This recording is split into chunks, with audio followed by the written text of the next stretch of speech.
नमस्ते मेरे प्यारे मित्रों। आज हम भारत के महान सपूत, संविधान निर्माता, समाज सुधारक और दलितों के मसीहा बाबा साहेब डॉक्टर भीमराव अंबेडकर की जयंती के पावन अवसर पर उन्हें याद करें और उनके योगदान को श्रद्धांजलि अर्पित करें। 14 अप्रैल 2025 को हम उनकी 134वीं जयंती मना रहे हैं और यह अवसर हमें उनके जीवन, संघर्ष और आदर्शों से प्रेरणा लेने का है। बाबा साहेब का जन्म 14 अप्रैल 1891 को मध्य प्रदेश के महू में एक साधारण परिवार में हुआ था। वे महार जाति से थे, जिसे उस समय समाज में अछूत माना जाता था। बचपन से ही उन्हें सामाजिक भेदभाव और अपमान का सामना करना पड़ा। स्कूल में उन्हें अलग बैठने को मजबूर किया जाता था। पानी के स्रोत तक उनकी पहुंच सीमित थी, लेकिन इन कठिनाइयों ने उनके इरादों को कमजोर नहीं किया। उन्होंने दृढ़ संकल्प लिया कि वे न केवल स्वयं को शिक्षित करेंगे, बल्कि समाज के उस वर्ग को भी सशक्त बनाएंगे जो सदियों से उत्पीड़न का शिकार रहा है।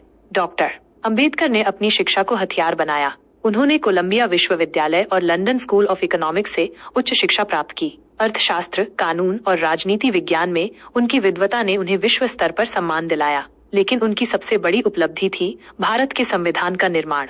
26 जनवरी 1950 को लागू हुआ हमारा संविधान न केवल एक कानूनी दस्तावेज है, बल्कि ये समानता, स्वतंत्रता और न्याय का प्रतीक है। बाबा साहेब ने सुनिश्चित किया कि संविधान में हर नागरिक को बिना भेदभाव के अधिकार प्राप्त हों, चाहे वो किसी भी जाति, धर्म, लिंग या वर्ग से हो। उनका मानना था कि शिक्षा ही वो शक्ति है जो सामाजिक गुलामी को समाप्त कर सकती है। इसलिए उन्होंने दलितों और वंचितों को शिक्षित होने के लिए प्रेरित किया। शिक्षित बनो, संगठित रहो, संघर्ष करो, उनका यह नारा आज भी हमें प्रेरणा देता है। बाबा साहेब ने छुआछूत, जातिगत भेदभाव और सामाजिक अन्याय के खिलाफ आवाज उठाई। महार सत्याग्रह और पूना पैक्ट जैसे उनके आंदोलनों ने दलितों को उनके अधिकार दिलाने में महत्वपूर्ण भूमिका निभाई।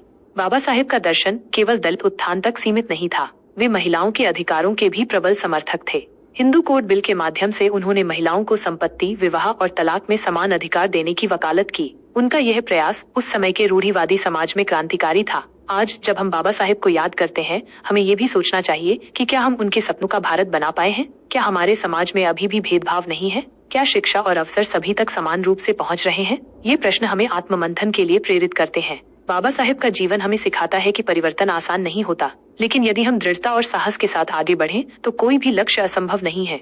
अंत में मैं यही कहना चाहूंगा कि बाबा साहेब का जीवन एक ऐसी ज्योति है जो हमें अंधेरे से प्रकाश की ओर ले जाती है। आइए हम उनके दिखाए मार्ग पर चलें, एक ऐसे समाज का निर्माण करें जहां प्रेम, समानता और भाईचारा हो। जय हिंद, जय भीम, धन्यवाद।